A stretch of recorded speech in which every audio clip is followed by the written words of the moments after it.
राज्यांचा निकाल 5 राज्यांचे निकाल लागले असून आता 3 राज्यांमध्ये सत्तापालट झालेला आहे। पश्चिम बंगालसह तामिळनाडू आणि केरळमध्ये सत्तांतर झालेलं आहे। भाजप पहिल्यांदाच पश्चिम बंगालमध्ये सत्ता स्थापन करणार आहे। केरळमध्ये काँग्रेसच्या हाती सत्ता गेली आहे। डाव्यांचे सरकार त्याने उलथवण्यात काँग्रेसला यश आलं, तर तामिळनाडूमध्ये थलपती विजय यांची टीव्हीके सत्तेत आली आहे।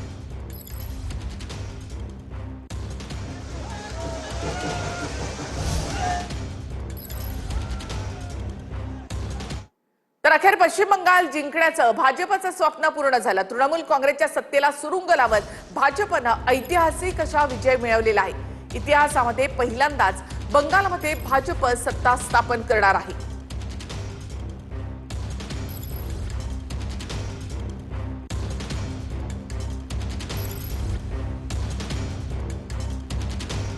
पश्चिम बंगालमध्ये भाजप सध्या 203 जागांवर आघाडीवर आहे, तर टीएमसी 84 जागांवर आघाडीवर आहे।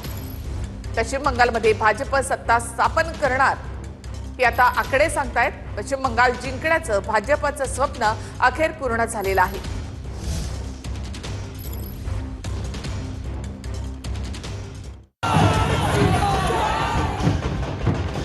पश्चिम बंगाल विधानसभा निवडणुकीत 15 वर्षांनंतर सत्तापालट झाला।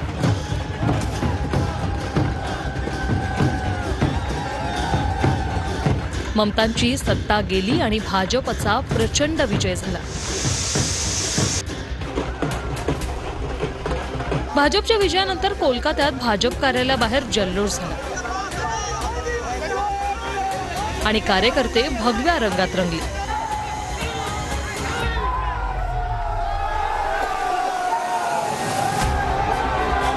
मतमोजणी दरम्यान पश्चिम बंगालमध्ये काही ठिकाणी केंद्रीय सुरक्षा यंत्रणांनी तणाव वाढल्यानं लाठीचार्ज केला।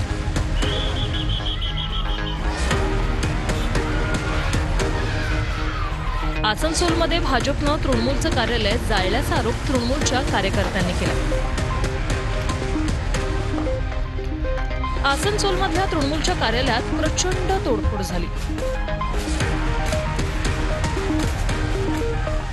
दोन्ही बाजूचे कार्यकर्ते आमने सामने आल्यानं केंद्रीय सुरक्षा दलांनी लाठीचार्ज केला।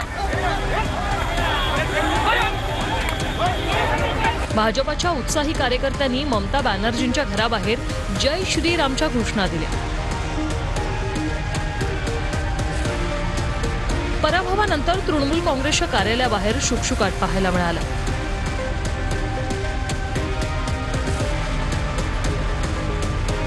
मतमोजणी दरम्यान गृहमंत्री अमित शहांचा दीदी टाटा बाय बाय हा जुन्या भाषणातला व्हिडिओ व्हायरल झाला। भाइयों बहनों 4 मई को सुबह काउंटिंग चालू होगी। 8 बजे बैलेट बॉक्स खुलना शुरू होगा।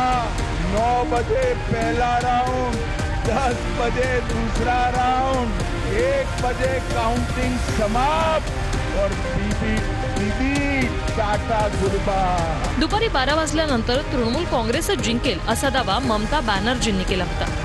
पश्चिम बंगालमध्ये ममता बॅनर्जींचा पराभव का झाला तेही पाहूया।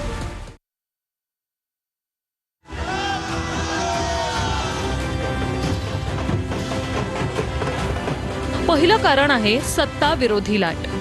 2011 पासून पश्चिम बंगालमध्ये तृणमूल काँग्रेसची सत्ता होती। 15 वर्षांनंतर सरकार विरोधी लाटेचा फटका ममता बॅनर्जींना बसला। दुसरं कारण कायदा सुव्यवस्था आणि हिंसेचे आरोप। पश्चिम बंगालच्या निवडणुकीत भाजपनं तृणमूल काँग्रेसवर गुंडगिरीचे आरोप वारंवार केले। तिसरं कारण आहे भाजपचं मायक्रो प्लॅनिंग। पश्चिम बंगालच्या प्रत्येक जागेचं भाजपने सूक्ष्म प्लॅनिंग केलं। उमेदवार देण्यापासून ते प्रचारापर्यंत प्रत्येक गोष्टीचं बारकाईनं नियोजन केलं। चौथं कारण आहे भाजपला मिळालेली राष्ट्रीय स्वयंसेवक संघाची साथ। पश्चिम बंगालमध्ये संघानं हिंदू वोट बँकेवर काम केलं। 2.25 लाख छोट्या मोठ्या बैठका घेतल्या। संघानं घरोघरी जाऊन मतदार जागृती अभियान राबवलं। केंद्रीय गृहमंत्री अमित शहा बंगालमध्येच ठाण मांडून होते। निवडणुकीच्या प्रचारात 2 आठवडे अमित शहांनी लक्ष केंद्रित केलं। भाषणांमधून त्यांनी थेट ममता बॅनर्जींवर तिखट शब्दात हल्लाबोल केला। मैं दीदी के गुंडों को कहकर जाता हूं 29 तारीख को घर के बाहर मत निकलना।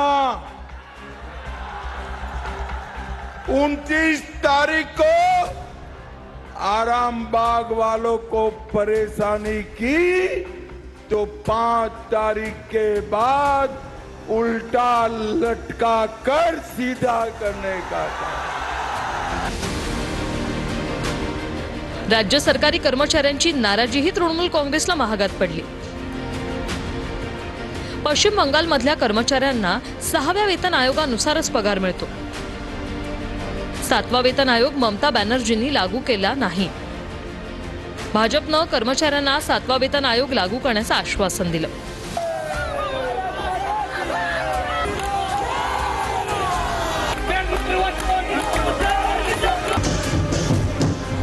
विजयानंतर भाजप कार्यकर्त्यांनी बंगालच्या जनतेला परिवर्तन आणि मुक्ती हवी होती अशी प्रतिक्रिया दिली।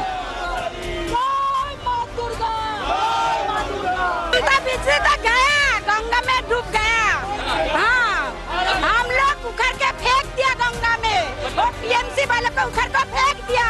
से बीजेपी का ही सरकार बनेगा, पूरा प्रदेश भगवामय होगा। हिंदू, सिख, ईसाई, बौद्ध, जैन सब एक साथ मिलके टीएमसी के खिलाफ वोट दिए हैं। दिन का मेहनत आज फल पा गया। बहुत दिन का मेहनत आज फल हो गया। बहुत आनंद बोल नहीं सकता। बहुत आनंद। ममता बॅनर्जींच्या पराभवामुळे इंडिया आघाडीतील एका मोठ्या पक्षाला फटका बसलाय। त्यामुळे इंडिया आघाडीची ताकद कमी झाली। तर दुसरीकडे भाजपनं ममता बॅनर्जींना हरवून राष्ट्रीय राजकारणातली स्थिती आणखी मजबूत केली आहे। वंदे वंदे वंदे